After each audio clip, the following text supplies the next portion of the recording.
ibadah online hari Minggu tanggal 28 Februari 2021. Kita akan memulai ibadah kita pada pagi hari ini. Kita akan angkat satu pujian, bersyukurlah.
Berbakti diambil dari Kolose 3 ayat 23.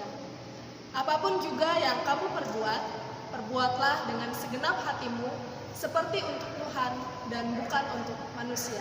Mari kita bersatu dalam doa. Bapa yang baik, Bapa yang mengasihi kami mengucap syukur Tuhan kalau pada pagi hari ini kami boleh berkesempatan untuk beribadah bersama-sama walaupun melalui online. Terima kasih Tuhan untuk berkat-Mu yang boleh Kau limpahkan di dalam setiap kehidupan kami. Dan biarlah Tuhan pada hari ini kami boleh memuji dan memuliakan nama-Mu dan mendengarkan sebagian dari firman-Mu Bapa. Biarlah Tuhan boleh berkati hamba-Mu yang akan menyampaikan firman-Mu pada pagi hari ini. Biarlah kiranya Tuhan boleh urapi dia dengan Roh Kudus-Mu ya Bapa, sehingga apa yang keluar dari mulutnya adalah dari Engkau. Terima kasih Tuhan Yesus, kami serahkan ibadah kami ini dari awal, pertengahan, hingga pada akhirnya. Terima kasih Tuhan, hanya di dalam nama Tuhan Yesus Kristus kami berdoa dan mengucap syukur. Amin. Nyamanlah jiwaku, nyanyian pujian nomor 221.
bersatu dalam doa. Bapa kami yang bertahta dalam kerajaan surga yang mulia, kami datang ke hadirat-Mu untuk mengucapkan puji syukur dan terima kasih atas penyertaan-Mu sepanjang hari ini dan hari-hari yang lalu.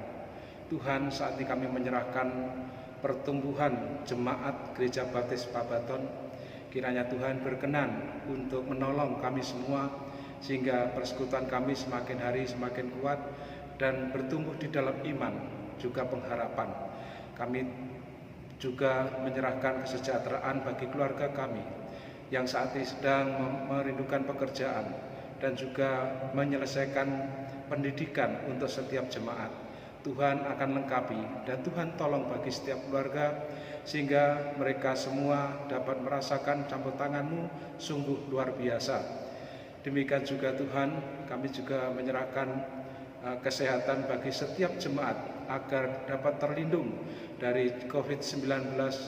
Bahkan Tuhan akan memberikan kesembuhan bagi rekan-rekan kami dimanapun berada yang saat ini sedang merasakan perawatan di rumah sakit. Tuhan Yesus, Engkau adalah tabib yang agung, maka Engkau sendiri yang akan memberikan kesembuhan. Kami juga ingat saudara-saudara kami Tuhan yang saat ini masih mengalami sakit, yaitu Ibu Budi, Ibu Fancy,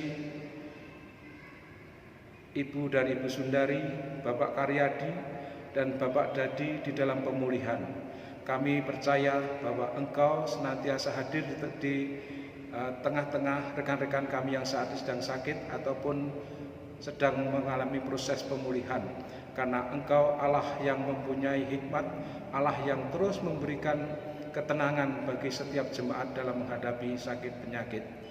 Bapa, kami juga tidak lupa untuk berdoa Pos PI Tanjung Murawa. Kami menyerahkan Pendeta Pusman bersama jemaatnya. Kiranya Tuhan akan memberikan hikmat Pendeta Pusman untuk dapat terus menggembalakan TPW Tanjung Murawa ini menjadi sebuah gereja cabang. Apa yang saat ini sudah dilakukan, kiranya Tuhan akan menolong bagi setiap jemaat yang sudah ambil bagian dalam pelayanan. Sehingga kami percaya bahwa Engkau senantiasa hadir dalam pelayanan mereka dan sukacita senantiasa Tuhan genapi. Demikian juga kami menyerahkan Pos PI Sekolah Minggu Ciawi yang saat ini terus mengadakan persekutuan anak-anak dengan peningkatan fasilitas serta sarana yang ada.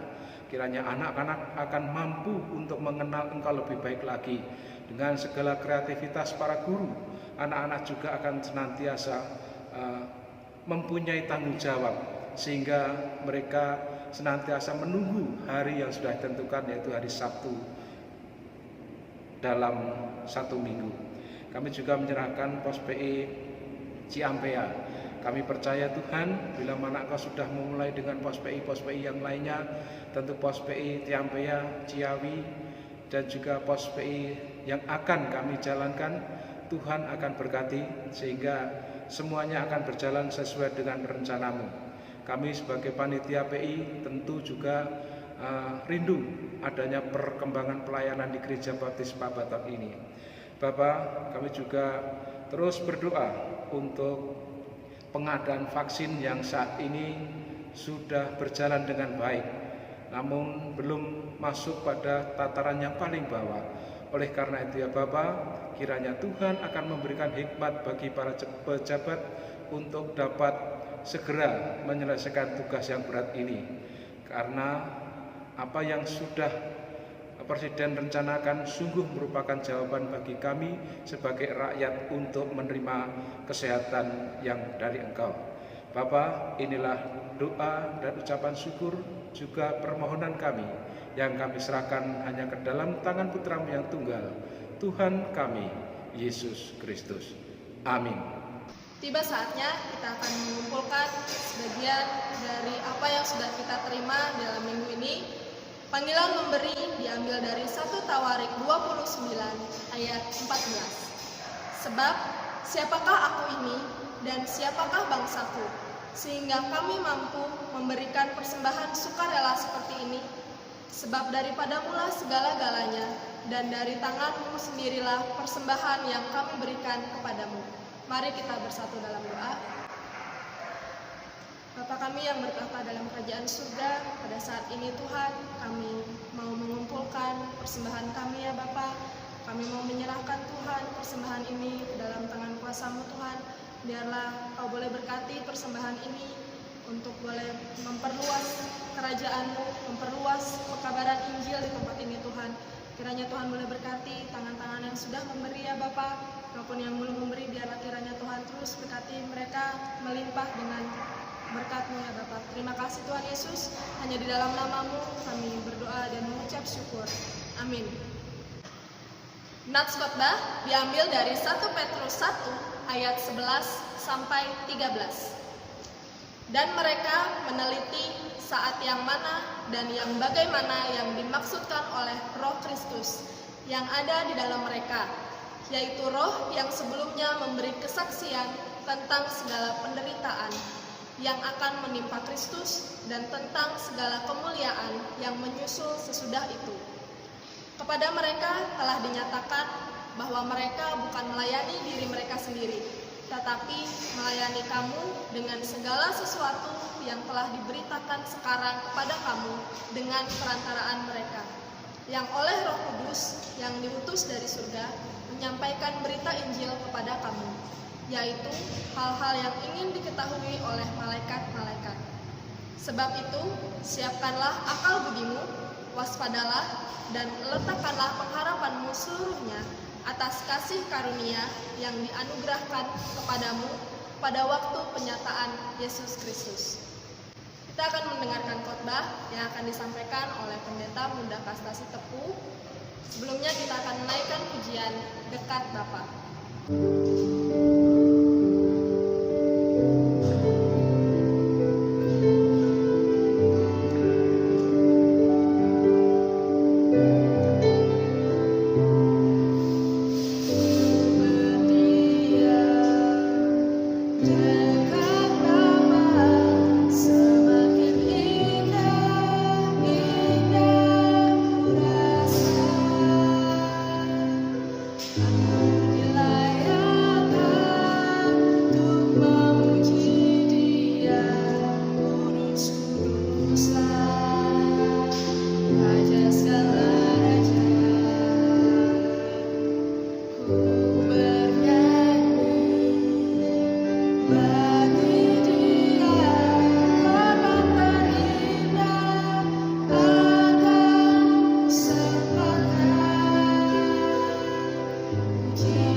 Aku diangkat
Shalom, selamat hari Minggu, selamat berbakti, selamat beribadah buat jemaat sekalian dimanapun berada. Dengan sukacita surga kami menyapa Bapak Ibu dari tempat ini dan berdoa setiap Bapak Ibu dalam keadaan sukacita dan melimpah di dalam damai sejahtera Tuhan kita Yesus Kristus. Amin.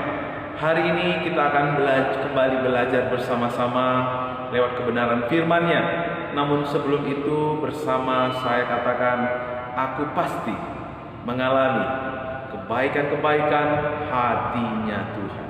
Amin. Mari kita akan siapkan hati kita tunduk kepala, kita berdoa. Bapa, pada kesempatan hari ini kami kembali datang kepadamu menengadahkan seluruh hidup kami Tuhan, karena kami tahu Bapa, di dalam Engkau ada kehidupan yang benar-benar hidup. Kiranya Roh Kudus-Mu berkarya saat ini Tuhan. Firman-Mu membawa kami Tuhan masuk lebih dalam lagi dalam setiap rencana-Mu yang ajaib dan luar biasa. Berfirmanlah Tuhan lewat hamba-Mu yang sederhana. Biar firman-Mu Bapa melekat dalam hati sanubari kami. Tiap jemaat-Mu yang mendengar firman ini tidak ada yang terlewatkan, semua dilawat, semua dikuatkan, semuanya dihibur oleh kebenaran firman. Di dalam nama Yesus kami berdoa dan mengucap syukur Bapa. Haleluya, haleluya. Amin. Puji Tuhan.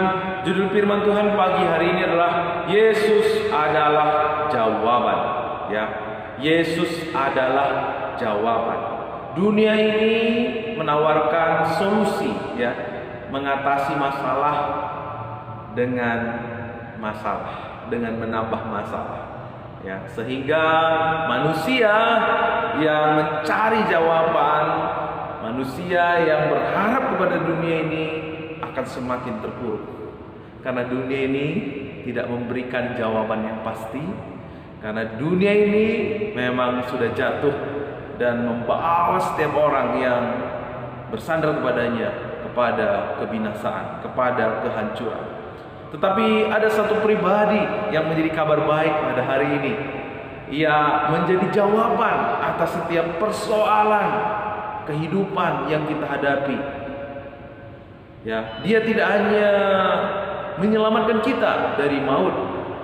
Dia tidak hanya memberikan kita hidup yang kekal, tetapi dia memberi jawaban atas setiap persoalan, atas setiap aspek, atas setiap area kehidupan kita. Dia jawaban atas penyakit saudara, dia jawaban atas ekonomi saudara, dia jawaban atas keluarga saudara yang mungkin hari ini adalah porak-poranda. Karena itu mari siapkan hati saudara, arahkan hati saudara. Siapapun saudara yang mendengarkan firman Tuhan ini, ketika saudara dan saya mengarahkan hati kita kepada kebenarannya, maka saudara akan menemukan jawaban yang pasti. Jawaban yang membawa kita kepada kehidupan, ya, di mana persoalan yang kita hadapi, ya, bukan membuat kita makin terpuruk, tetapi justru membuat kita makin meningkat, makin melihat kemurahan demi kemurahan Tuhan dinyatakan di dalam kehidupan kita. Karena itu Yesus berkata dalam Matius 6 ayat 33, marilah kepadaku hai kamu yang letih lesu dan berbeban berat, maka aku akan memberikan kelegaan kepadamu. Mungkin saat ini saudara letih lesu dengan keluarga yang saudara sedang jalani, letih lesu dengan pekerjaan yang saudara sedang lakukan, letih lesu dengan kehidupan rohani yang saudara sedang geluti, letih lesu dengan kesehatan yang saudara sedang hadapi. Puji Tuhan, kalau itu yang sedang saudara alami, hari ini Yesus berkata kepada saudara, marilah datang kepadaku, sebab Dia adalah jawaban. Sebab tidak ada persoalan yang terlalu besar, tidak ada persoalan yang terlalu kecil bagi Tuhan kita. Bagi Tuhan tidak ada yang mustahil. Karena itu mari datanglah kepada Dia, arahkanlah hatimu. Ya, apapun masalahnya, ketahuilah Yesus adalah jawaban. Oleh karena itu, ini adalah berita pengharapan bagi kita. Lewat kebenaran firman Tuhan hari ini, pengharapan saudara dan saya akan kembali dibangkitkan. Ya, mungkin saudara sedang bergumul tentang pekerjaan, pendidikan anak-anak yang mungkin sulit diatur. Ya, mungkin pasangan saudara, suami atau istri yang saudara sudah angkat tangan, nah tapi Ini satu kabar baik juga. Ketika saudara angkat tangan kepada Tuhan, Tuhan kita akan turun tangan. Dia akan bertindak. Kalau Tuhan kita bertindak, maka tidak ada yang mustahil. Kalau Tuhan kita bertindak, maka tidak ada perkara yang tidak bisa diselesaikan oleh Tuhan. Karena apa? Dia adalah Tuhan penguasa alam semesta. Dia akan bertindak dengan penuh keajaiban, dengan penuh kuasa. Mujizatnya akan nyata dalam kehidupan saudara dan saya. Yang percaya katakan amin. Amin. Puji Tuhan. Ya. Sebab waktu kita datang kepada Tuhan, Dia sudah menyelesaikan segala persoalan kita di atas kayu salib. Dia menjamin segala kebutuhan kita. Dia menang atas setiap persoalan yang kita hadapi. Dia telah mengalahkan maut. Kalau maut sudah dikalahkan, maka Dia juga akan mengalahkan persoalan-persoalan yang kita hadapi, yang tidak lebih besar, yang jelas tidak lebih besar dari persoalan maut yang menghadang kita. Karena itu, mari kita arahkan hati kita. Apa yang akan membuat kita menang menghadapi masalah? Kenapa banyak orang Kristen justru kalah dengan masalah? Masalah justru membuat mereka semakin terpuruk. Karena apa? Karena banyak iman orang Kristen adalah iman yang imitasi, iman yang palsu, tidak ada kemurnian di dalamnya. Atau mungkin ia punya iman, tetapi ia bingung bagaimana mengoperasikannya. Karena itu minggu yang lalu kita sudah belajar bagaimana cara kita mengoperasikan iman. Apakah Bapak Ibu masih ingat bagaimana cara kita mengoperasikan iman? Dengan berkata-kata apa yang kita percayai. Nah, karena itu mari terus belajar. Apakah saat ini kita memiliki iman yang murni? Apakah iman yang kita hidupi saat ini berfungsi dengan baik, beroperasi dengan baik? Karena itu menentukan apa yang saudara akan alami.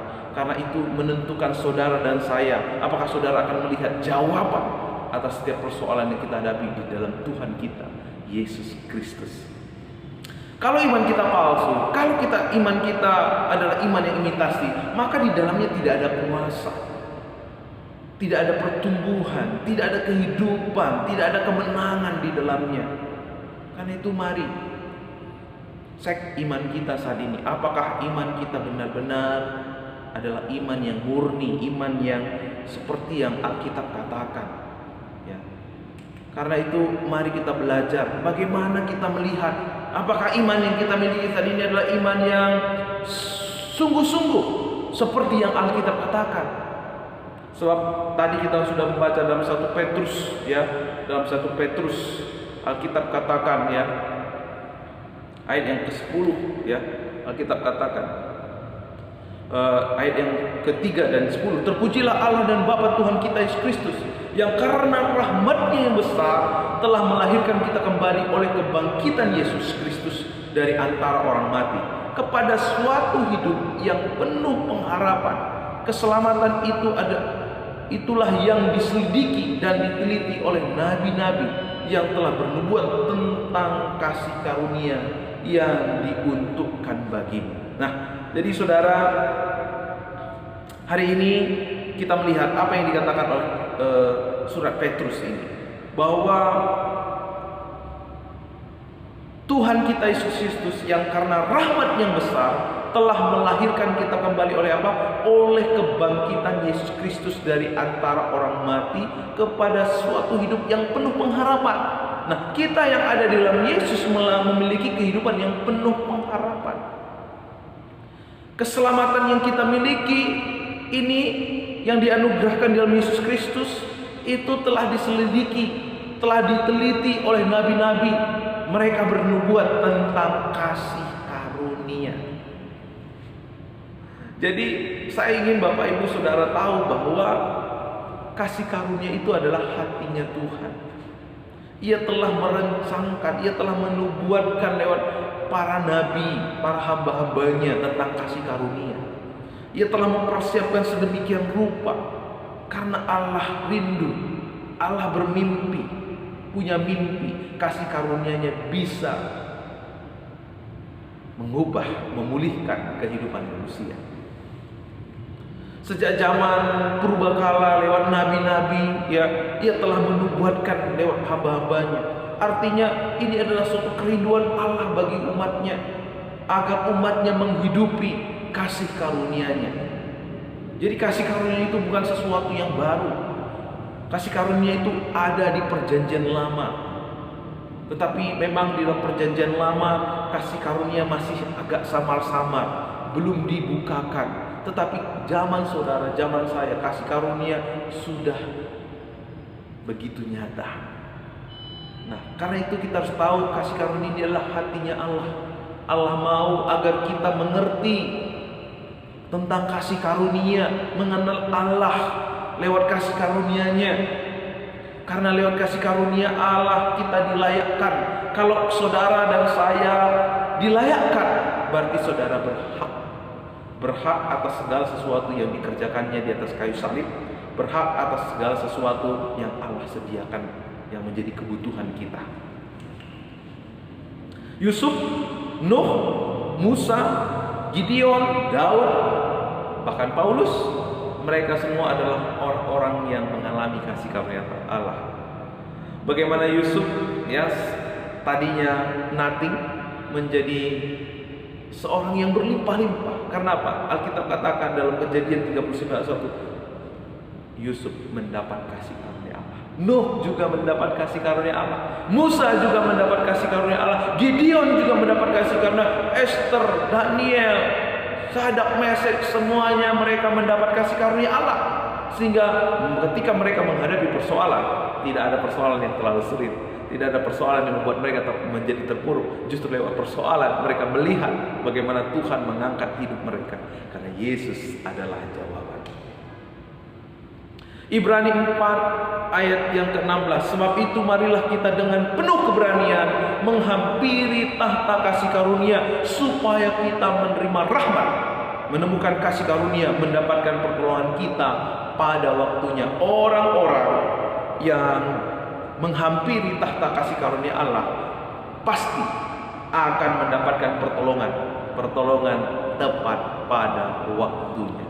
Mari saudara, jadi yang menjadi jawaban yang kita perlukan dalam setiap persoalan kita bukan uang, bukan orang-orang yang kompeten, bukan orang-orang yang pinter, ahli-ahli hukum, bukan juga harta, bukan juga kekuatan.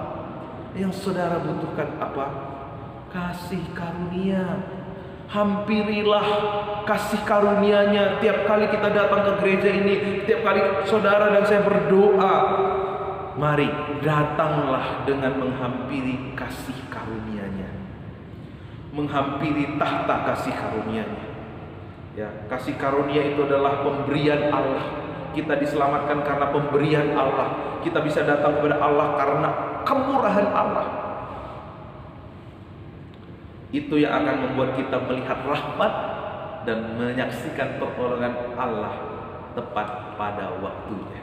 Ayat yang ke-11, dan mereka meneliti saat yang mana dan yang bagaimana yang dimaksud oleh Roh Kristus yang ada di dalam mereka, yaitu Roh yang sebelumnya memberi kesaksian tentang segala penderitaan yang akan menimpa Kristus dan tentang segala kemuliaan yang menyusul sesudah itu. Nah, saudara, pada zaman perjanjian lama, ya, adalah zaman di mana mereka menubuatkan tentang kelahiran Yesus. Mereka meneliti bagaimana yang dimaksud oleh Roh Kristus yang ada dalam mereka, yaitu Roh yang sebelumnya memberi kesaksian tentang segala penderitaan yang akan menimpa Kristus. Jadi Kristus, kasih karunia itu sendiri telah dinubuatkan pada zaman nabi-nabi. Yesaya berkata, tetapi sesungguhnya penyakit kitalah yang ditanggungnya, dan kesengsaraan kita yang dipikulnya. Padahal kita mengira dia kena tulah, dipukul, ditindas Allah, tetapi dia tertikam oleh karena pemberontakan kita. Dia diremukkan oleh karena kejahatan kita. Ganjaran yang mendatangkan keselamatan bagi kita ditimpakan kepadanya, dan oleh bilu-bilunya kita menjadi sembuh.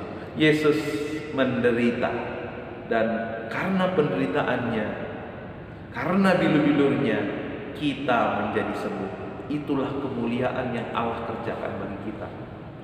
Kemuliaannya membawa kita kepada kehidupannya Allah kembali, menikmati kehidupan yang Allah rencangkan sejak semula ketika Adam, seperti ketika Adam belum jatuh ke dalam dosa. Inilah ketika Yesus dinubuatkan oleh para nabi, Yesus menderita di atas kayu salib, semua itu sudah selesai. Dan saat ini adalah zaman di mana saudara masuk kepada zaman kemuliaan. Karena semua yang kita perlukan sudah disediakan. Karena semua yang menjadi jawaban atas persoalan kita sudah diselesaikan oleh Tuhan Yesus di atas kayu salib. Bagian saudara dan saya apa? Bagian kita adalah menghampiri Allah di tahta kasih karunia-Nya. Menghampiri tahta kasih karunia Allah. Itulah bagian saudara dan saya. Sama seperti Yusuf. Ketika Yusuf hidup dalam kasih karunia Allah, Yusuf melihat bagaimana persoalan yang ia hadapi justru mengangkat hidup. Ia dijual oleh saudara-saudaranya, tetapi ia bekerja di rumah Potifar. Di rumah Potifar ia dipercaya, sehingga semuanya dipercaya kepada seorang Yusuf kecuali istrinya. Tapi di situ Yusuf difitnah oleh istri Potifar. Dia dimasukkan ke penjara, tetapi lewat penjara justru dia diangkat menjadi orang nomor 2 berkuasa di tanah Mesir. Jadi semuanya ini terjadi atas Yusuf karena apa? Karena Yusuf menerima kasih karunia Allah. Kalau saudara dan saya mendapatkan kasih karunia Allah, mungkin saat ini saudara nanti, mungkin saudara saat ini di mata dunia tidak ada apa-apanya, saudara dipandang sebelah mata. Tetapi ketika saudara menerima kasih karunia Allah, Tuhan akan mengangkat kita tidak lebih tinggi dari apa yang pernah kita bayangkan, lebih daripada apa yang pernah kita pikirkan. Karena apa yang tidak pernah dilihat mata, apa yang tidak pernah didengar telinga, itulah yang Tuhan sediakan bagi orang-orang yang mengasihi Dia. Amin. Puji Tuhan. Ya, saudara lihat di ayat 12, sesungguhnya para nabi kepingin mengalami seperti apa yang saudara dan saya alami pada zaman ini. Nah, dikatakan ayat 12, kepada mereka telah dinyatakan bahwa mereka bukan melayani diri mereka sendiri, tetapi melayani kamu dengan segala sesuatu yang telah diberitakan sekarang kepada kamu dengan perantaran mereka yang oleh Roh Kudus yang diutus dari surga menyampaikan berita Injil kepada kamu, yaitu hal-hal yang ingin diketahui oleh malaikat-malaikat. Jadi malaikat-malaikat saja ingin mengetahui apa yang saat ini saudara dan saya ketahui. Makanya Daud berkata, berbahagialah, ya, berbahagialah orang yang kesalahannya tidak diperhitungkan. Jadi para nabi mereka menyelidiki, mereka sebenarnya ingin hidup pada zaman saudara. Kenapa? Kasih karunia itu adalah jawaban atas seluruh persoalan hidup kita. Hidup ini indah kalau kita berjalan dalam kasih karunia Allah. Ya, dalam Roma 4 ayat 5 sampai 6 dikatakan, tetapi kalau ada orang yang tidak bekerja namun percaya kepada Dia yang membenarkan orang durhaka, imannya diperhitungkan menjadi kebenaran. Seperti juga Daud menyebut, berbahagialah orang yang dibenarkan Allah bukan berdasarkan perbuatannya. Nah, ini Daud menubuatkan tentang bagaimana orang-orang percaya hidup pada zaman ini. Ya, orang yang percaya Yesus, orang yang menerima kasih karunia adalah mereka yang dibenarkan bukan berdasarkan perbuatannya. Ya. Dan apa yang terjadi kepada mereka? Mereka adalah orang-orang yang berbahagia. Saudara dan saya yang hidup dalam kasih karunia Allah adalah orang yang diampuni dosanya, bukan karena perbuatan kita. Dan saudara dan saya adalah orang yang berbahagia. Alkitab katakan, saudara dan saya yang ada dalam Yesus adalah orang yang berbahagia. Daud tahu di masa mendatang akan ada sekumpulan orang yang dosa-dosa mereka tidak diperhitungkan. Karena apa? Karena ada kasih karunia Allah yang tersedia bagi mereka. Siapakah mereka? Saudara dan saya. Nah, saudara, mari kita isi hati kita memiliki passion, kita bangun hidup kita dengan memiliki kerinduan untuk mengenal kasih karunia Allah. Kalau para nabi-nabi mereka menyelidiki, mereka rindu, mereka ingin menemukan, mereka ingin mengalami kasih karunia Allah. Saudara juga, terlebih saudara dan saya pada zaman ini, kita masuk dalam zaman kasih karunia. Saudara dan saya harus memiliki passion, memiliki kerinduan untuk bertumbuh dalam pengenalan Allah di dalam kasih karunia-Nya. 1 Petrus 1 ayat 13. Sebab itu siapkanlah akal budimu, waspadalah dan letakkanlah pengharapanmu seluruhnya atas kasih karunia yang dianugerahkan kepadamu pada waktu pernyataan Yesus. Bagaimana kita meletakkan pengharapan kita? Saat kita memiliki akal budi.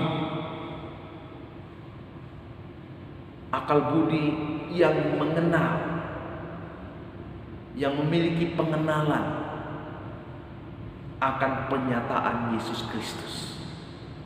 Yang akal budi yang memiliki pengenalan dalam kasih karunia Allah akan pernyataan Yesus.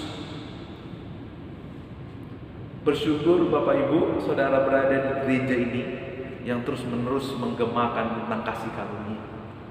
Itulah sebabnya mengapa selalu saya menyampaikan, mendasarkan khotbah, mendasarkan firman Tuhan, mendasarkan pelayanan berdasarkan kasih karunia.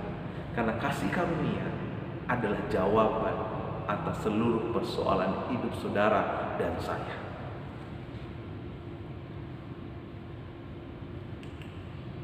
Jadi mari kita bangun akal budi, ya.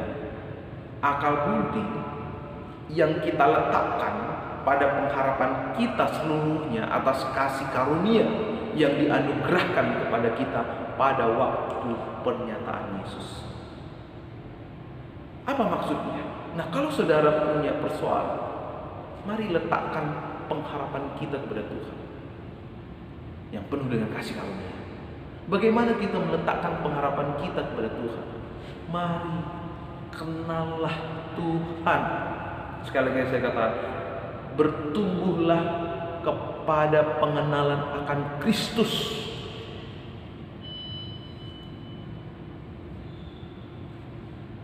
Kita bisa meletakkan pengharapan kita kepada Yesus kalau kita mengenal Yesus. Saudara harus bertumbuh. Saudara harus haus dan lapar untuk mengenal Yesus setiap hari. Siapakah Yesus?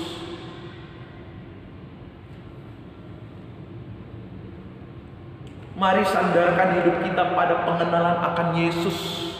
Kalau Bapak Ibu lihat bagaimana Yesus menyatakan mujizatnya, Ia selalu memperkenalkan dirinya. Di Yohanes 4, bagaimana perempuan yang berzinah, ya karena ia haus dalam hidupnya, ia sampai gonta-ganti pasangan sebanyak 5 kali. Nah, di situ Yesus memperkenalkan dirinya kepada perempuan itu, akulah air hidup. Dan ketika perempuan Samaria itu mengenal Yesus adalah roti hidup, mulai waktu itu dia tidak pernah haus lagi. Bahkan hatinya meluap dengan syukur. Ia melimpah dengan syukur. Ia pergi ke kota, lalu ia memberitakan tentang Yesus, dan banyak orang datang kepada Yesus karena pemberitaan perempuan itu. Ketika Yesus melihat orang buta di Yohanes 9, Yesus memperkenalkan dirinya, akulah terang hidup, akulah terang dunia. Lalu apa yang terjadi? Orang buta itu menjadi sembuh. Lalu di dalam Yohanes 11 kita bisa melihat bagaimana Lazarus mati. Lalu Yesus memperkenalkan dirinya kepada Maria, Marta, kepada orang-orang pada waktu itu, akulah kebangkitan dan hidup. Dan apa yang terjadi? Lazarus bangkit. Sesungguhnya lewat persoalan, pergumulan yang sedang kita hadapi, satu hal yang Tuhan mau, agar saudara dan saya mengenal Dia. Waktu saudara mengenal Dia, saudara bisa berharap kepada Dia, saudara bisa percaya kepada Dia, iman saudara dibangkitkan. Maka saat iman saudara dibangkitkan, mujizatnya dinyatakan. Mungkin segala sesuatu, mungkin saat ini kita menghadapi persoalan yang kita tidak mengalami kebuntuan di dalamnya. Satu saja yang saudara dan saya butuhkan, kasih karunia Allah.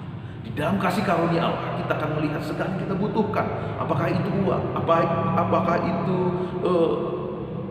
pertolongan, apapun itu, dengan cara Tuhan yang ajaib, kita akan melihat keajaibannya dinyatakan dalam hidup kita. Karena lewat kasih karunia Allah, ya, Tuhan akan memenuhi segala sesuatu buat gerejanya. Ya. Kasih karunia Allah akan membawa kita kepada hikmat surgawi. Kasih karunia Allah akan membawa kita kepada menempatkan kita pada waktu yang tepat, pada cara yang tepat. Maka bagian saudara dan saya hanyalah mengandalkan kasih karunia Allah. Dia akan memenuhi segala sesuatu. Dia akan memberikan kita kekuatan, kemampuan, dan kecakapan. Ya. Justru waktu kita mengandalkan kekuatan kita, waktu kita mengandalkan manusia, di situ kita akan kecewa, di situ kita akan makin terpuruk karena dunia ini tidak bisa memberi kita jawaban yang pasti. Dunia ini selalu memberi kita jawaban masalah atas masalah yang kita hadapi dengan menambah masalah, maka tidak akan pernah selesai. Karena itu 2 Petrus 1 ayat 2 dikatakan, kasih karunia dan damai sejahtera melimpahi kamu oleh pengenalan akan Allah dan akan Yesus Tuhan kita. Paulus tahu, ya, kalau jemaat gereja Baptis Pabatuan melimpah dalam pengenalan akan Allah dan Yesus di dalam kasih karunia-Nya, maka kita akan melihat bagaimana Tuhan memenuhi segala sesuatu dalam hidup kita. Bagaimana pintu-pintu yang baik dibukakan dalam hidup kita. Bagaimana pintu-pintu yang buruk akan ditutup oleh Tuhan. Dalam Ibrani 4 ayat 16, sebab itu marilah kita dengan penuh keberanian menghampiri tahta kasih karunia-Nya. Mari mulai hari ini datanglah kepada Tuhan dengan penuh keberanian menghampiri tahta kasih karunia-Nya. Artinya kita hanya murni mengandalkan kasih karunia Tuhan, bukan mengandalkan ketaatan kita, bukan mengandalkan ibadah kita, bukan mengandalkan persembahan perpuluhan yang kita berikan, tetapi andalkanlah kasih karunia Allah. Orang Israel pernah ditegur oleh Tuhan dalam Yesaya 1. Mereka memberi persembahan kepada Tuhan, mereka rajin beribadah, mereka rajin mengadakan perayaan, tapi Tuhan bilang, aku muak, aku jijik dengan apa yang kau lakukan. Karena apa? Semua itu dilakukan oleh orang Israel bukan dengan didasari oleh pengenalan akan Allah, bukan karena didasari dengan cinta akan Allah, bukan didasari dengan hati yang berharap hanya kepada Allah, tetapi semua itu mereka lakukan hanya sebagai rutinitas. Mereka pikir kalau mereka sudah ibadah, kalau mereka sudah memberi, kalau mereka sudah berbuat baik, maka mereka sudah selesai. Sesungguhnya semua itu tidak dibutuhkan Tuhan. Yang dibutuhkan Tuhan adalah hati kita yang mengenal Dia, hati kita yang bertumbuh dalam pengenalan akan kasih karunia Allah. Karena lewat itu akan lahir iman yang tulus ikhlas dan murni di hadapan Allah. Sebab lewat iman yang tulus ikhlas dan murni di hadapan Allah, kita akan melihat semua yang dijanjikan Tuhan, semua yang disediakan Tuhan akan menyertai setiap langkah kehidupan anak-anaknya. Maka yang dikatakan gereja adalah tubuhnya, Allah mau tidak akan menguasainya. Damai sejahtera akan menyertai kehidupan kita. Jadi sekali lagi saya katakan, bukan uang, bukan orang, bukan kepintaran, bukan harta yang kita butuhkan. Yang kita butuhkan apa Bapak Ibu? Pengenalan akan Allah di dalam kasih karunia-Nya. Semuanya itu akan menyusul. Waktu kita bertumbuh dalam pengenalan akan dalam kasih karunia Allah, semua yang kita butuhkan akan menyusul di belakang kita. Mari kenalah Dia, milikilah iman yang asli, iman yang sesungguhnya, ya, yang lahir dari pengenalan kita akan Allah. Maka akan ada damai sejahtera. Apa arti kata damai? Damai itu artinya wholeness, harmoni, ya, health, prosper, ya, perfect. Kesempurnaan hidup akan menghampiri saudara dan saya. Ada damai sejahtera yang mengikuti, ada kesehatan yang mengikuti, ada damai, ada harmonisasi akan mengikuti keluarga kita, gereja kita, saat hidup kita, saat keluarga kita, saat gereja ini mengutamakan pengenalan akan kasih karunia Allah. Mari, arti kata letakkan pengharapanmu di sini apa? Cari tahu, kenallah Yesus. Waktu mungkin saat saudara kekurangan, kenal Dia sebagai Allah yang mencukupkan segala kebutuhan kita, sebagai Allah Jehovah Jireh. Saudara bisa baca di dalam Mazmur 23. Ya, Tuhan adalah gembalaku, takkan kekurangan aku. Ketika saudara baca, ketika saudara meneliti kebenaran firman-Nya, maka saudara akan tumbuh iman, tumbuh pengharapan. Dan situ kita akan melihat bagaimana segala ketersediaan yang Tuhan sedang lakukan di atas kayu salib mengiring, mengikuti setiap langkah hidup kita. Betapa beruntung saudara dan saya punya Allah yang luar biasa.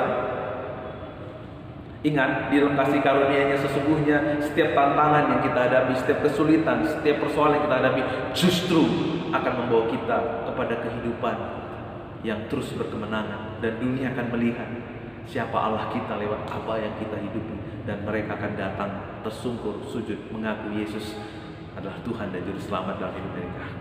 Sebab apa? Yesus, hanya Yesus jawaban di dalam hidup kita. Bersyukur saudara ada di gereja ini, ya. Mari terus bertumbuh dalam kasih karunia Allah, karena lewat itu kita akan melihat, ya, bagaimana Yesus menjawab seluruh persoalan hidup kita. Rendahkanlah diri saudara untuk setiap hari mengenal Yesus. Mari kenal Yesus, selidiki firman-Nya. Mari tergabunglah dalam CM3, tergabunglah lewat sekolah minggu. Kita belajar sebentar lagi.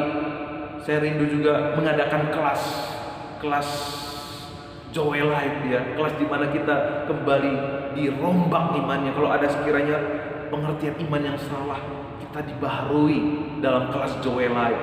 Mari daftarkan diri saudara kalau saudara rindu mengikuti kelas Joy Life. Pasti ada berkat Tuhan yang luar biasa. Karena persoalan gereja di akhir zaman ini bukanlah persoalan gedung, bukanlah persoalan tempat, bukanlah persoalan musik, bukanlah persoalan kursi, apa segala macam. Tetapi persoalan utama apa? Persoalan utama adalah tentang kemurnian iman. Karena itu pastikan iman saudara adalah iman yang tulus, ikhlas, dan murni di hadapan Tuhan. Karena itu semua akan membawa kita kepada kemuliaan. Lewat firman Tuhan hari ini, ingat, apapun persoalan yang saudara hadapi, lewat itu semua sesungguhnya Tuhan ingin kita mengenal Dia lebih dalam lagi. Waktu saudara mengenal Dia lebih dalam lagi, maka pengharapan saudara akan bangkit. Kalau pengharapan saudara bangkit, maka ada iman yang bangkit. Iman yang akan membawa kita kepada keajaiban, kebesaran, mujizat yang Tuhan sediakan bagi kita. Selamat melimpah dalam kasih karunia Allah. Selamat memiliki hati yang haus dan lapar untuk mengenal Allah dalam kasih karunia-Nya. Tuhan Yesus memberkati hati saudara. Mari kita berdoa. Bapa, kami bersyukur buat kebenaran firman-Mu. Hamba-Mu sudah selesai berkata-kata, ya Tuhan. Engkau sempurnakan firman-Mu ini Tuhan, supaya melekat dalam setiap hati sanubari anak-anak-Mu, sehingga anak-anak-Mu, jemaat gereja Baptis Pamatun, bahkan saudara-saudara kami yang menyaksikan video ini Tuhan, mereka dipenuhi dengan kasih karunia Allah. Karena lewat kasih karunia Allah kami akan menemukan setiap persoalan itu tidak ada yang tidak ada jawabannya. Semuanya ada jawabannya, karena Yesus sudah mengerjakannya di atas kayu salib. Dan kami percaya dalam kasih karunia-Mu, justru persoalan-persoalan yang kami hadapi akan membawa kami Tuhan kepada kemenangan demi kemenangan. Dan di sana banyak orang akan melihat bahwa Allah kami adalah Allah yang hebat, lebih besar dari segala persoalan yang ada di dunia ini. Terima kasih Tuhan buat firman-Mu yang sudah kami dengar. Biarlah semua ini menjadi hormat kemuliaan bagi nama Tuhan. Berkati jemaat-Mu sepanjang minggu ini Tuhan, ketika mereka ada di kantor, ada di rumah, ada di sekolah, ada di pekerjaan, aktivitas apapun yang mereka kerjakan, Engkau yang membuat mereka berhasil. Jauhkan sakit penyakit, jauh dari kecelakaan, jauh dari musibah apapun ya Tuhan.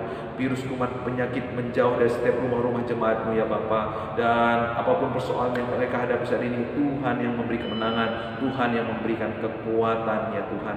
Tuhan menjauhkan segala belarang pelahap, tangan-tangan orang, ya pikiran-pikiran, niat-niat jahat orang apapun itu, kami halau di dalam nama Yesus. Jemaat-Mu terus bertumbuh dalam kesehatan iman, bahkan juga kesehatan jasmani ya Tuhan.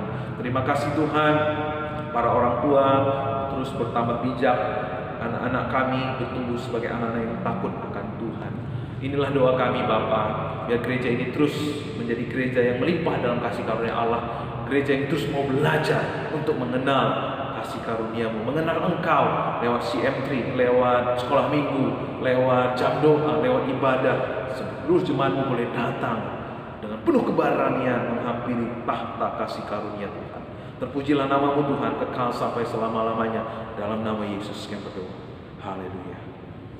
Bapak Ibu Saudaraku yang dikasihi Tuhan, Tuhan senang dengan hatimu yang haus dan lapar akan Dia.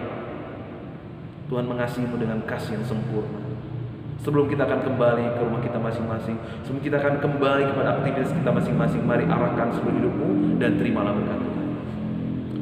Kiranya kasih dan karunia dari Tuhan kita Yesus Kristus tercurah dari tempat yang maha tinggi, menaungi engkau, menyinari engkau dengan wajahnya, memberikan kau damai sejahtera, sukacita, penyertaan dan perlindungannya sempurna dalam setiap kehidupan kita dari hari ini, esok dan sampai selama-lamanya. Pulanglah dalam kasih karunia yang berlimpah-limpah dari hari ini, esok dan sampai selama-lamanya. Haleluya, haleluya.